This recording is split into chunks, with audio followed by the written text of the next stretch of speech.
Hello and welcome back to Fossil Frenzy, the series where we discuss a specific fossil specimen or location. In this episode, we discuss a piece of news, which honestly we had planned to release sooner, but T-Rex stole the spotlight. So now that we have talked about the only one Tyrannosaurus paper, we want to help welcome Meraxes gigas.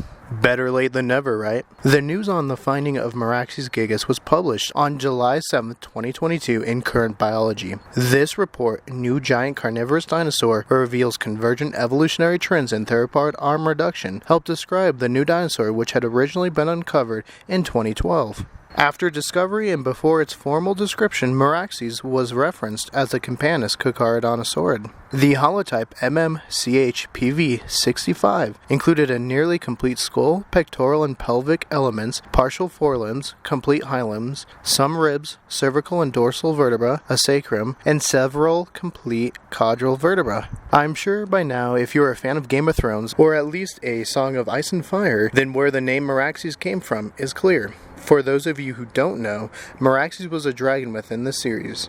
Its species name, gigas, comes from the Greek word for giant. It lived 93.9 million years ago and was a part of the tribe Gigantosaurini, being closely related to Tyrannotitan, Maposaurus, and Giganotosaurus, though it is the most basal of the bunch. Speaking of closely related animals, Meraxes is similar in size and overall proportions to Acrocanthosaurus. Meraxes having a skull length of 4.2 feet, with Acrocanthosaurus' skull a length of 4 feet. They also share similar proportions in the scapula, metacarpals, foot, etc. Overall, Meraxes was 36 feet long and about 4 metric tons.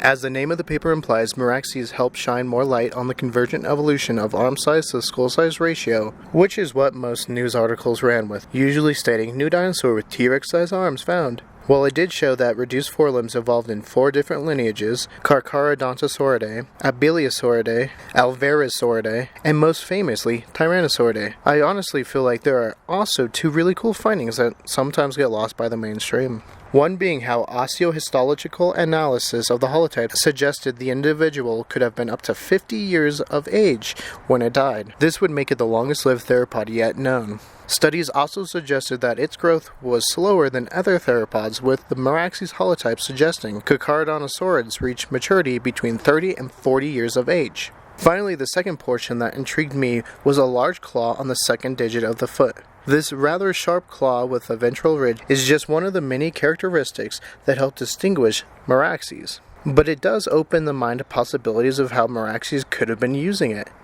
Was it pinning down prey or even kicking? So I hope you guys enjoyed this brief look into the findings of Meraxes gigas. It's something that we really enjoyed, and I do expect more studies of Meraxes in the future. Obviously, being the most complete of the Carcharodontosaurids, it really helps Meraxes kind of jump up as far as people wanting to study it, because then you can learn more about the others. We also hope one day we can see the Meraxes specimen for ourselves. So if you enjoyed this episode of Fossil Frenzy and want to see more, don't forget to click that link to your left. If you want to see more about what we're doing here at Cool's Paranormal, click that link to your right. And don't forget to hit that like and give us a subscribe. And let us know, A, what was your favorite part of the Meraxes paper? And B, is there a specimen you want us to talk about?